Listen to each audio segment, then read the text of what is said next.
When will you get here? I have a story for you. What time will you be home? Now these were always my little sister's sentiments. Anytime I was away for too long. I guess absence, as they said, makes the heart grow fonder. Now come along with me, and together with pepasketches, let us tread through What's Your Story in these sketches of untold tales. But before I delve any deeper, blessed days and pleasant nights. Welcome. So now, looking back to those sister story days, my heart aches for my younger years, for the days I felt like the best older brother who ever walked the earth's face, when both my little sister and brother would eagerly wait for me to come back home, not with goodies, as none of that ever really mattered, but with a pack full of stories, first from them, and then most of it from me. They always treasured the stories more. I think in them, they found solace from the noises of the day, from the ununderstood lessons at school, and from the failed endeavors during every moment through their days.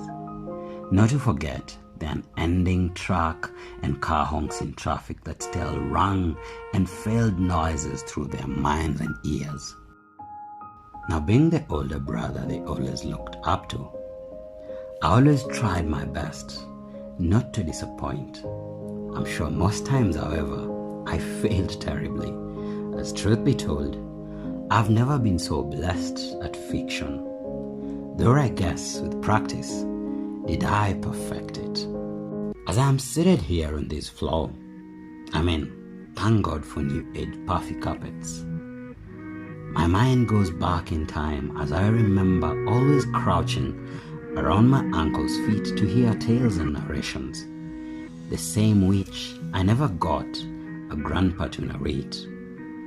I must admit my uncle sure did a good job to fill this vacancy, however. So with these memories flooding back and my not-so-aged little sister and brother phenomena, I can't help but realize that there is a power in stories. And I sure must admit that the nostalgia within it is quite tear-breaking. Still at it do I realize that civilizations in line with modernizations have been pitched in nothing but stories. Through these stories have customs been passed down from one generation to the next in a trickle to thousands. Through the same stories also have religions and traditions been taught in a most prolific and efficient way. You may ask, how so? Truth is that stories are remembered, stories are even emulated. Now see, for example, the most recent Marvel depiction of Spider-Man. Before the scripting of this tale, no one would have ever imagined spiders in such a prolific manner, not more than just arachnid crawlers, you know. But after one imagined it and brought it to life, do most people relate with it, especially children?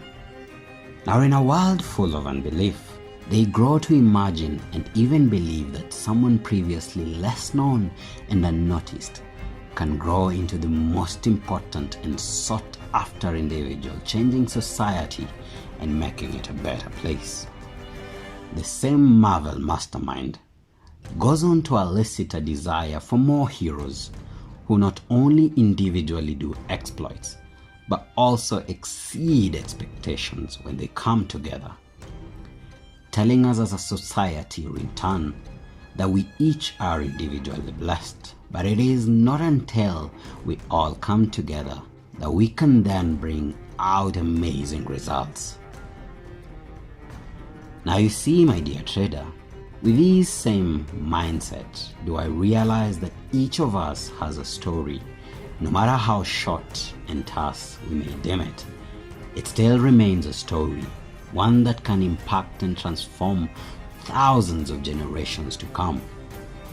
Speaking of generations, we find the same idea of storytelling encouraged among the children of Israel by none other than the Almighty God Himself. He encourages them to tell their story of crossing over the Jordan River on dry land through Joshua as below. And that is in Joshua chapter 4, from verse 21 down to 23. And I quote, "And he spake unto the children of Israel, saying, And your children shall ask their fathers in time to come, saying, What meanest these stones? Then ye shall let your children know, saying, Israel came over this Jordan on dry land. For the Lord your God dried up the waters of Jordan from before you, until you were passed over, as the Lord your God did to the Red Sea, which he dried up from before us, until we were all gone over." Close of quote.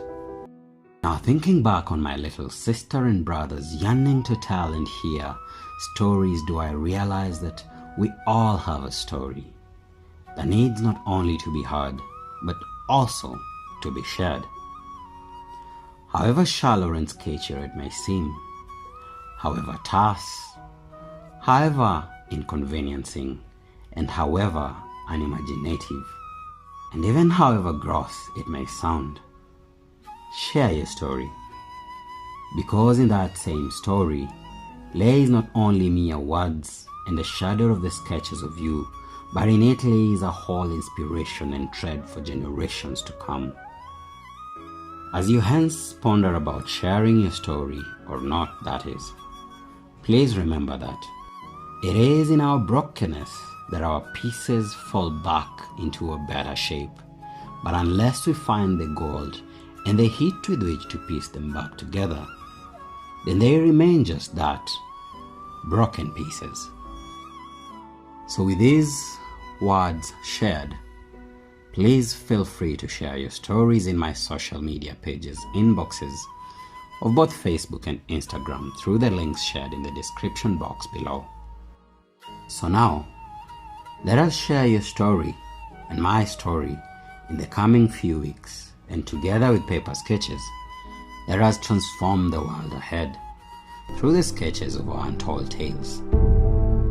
Until next time, my dear traders, stay tuned for more. Stay blessed and stay safe. Paper, the sketches of life.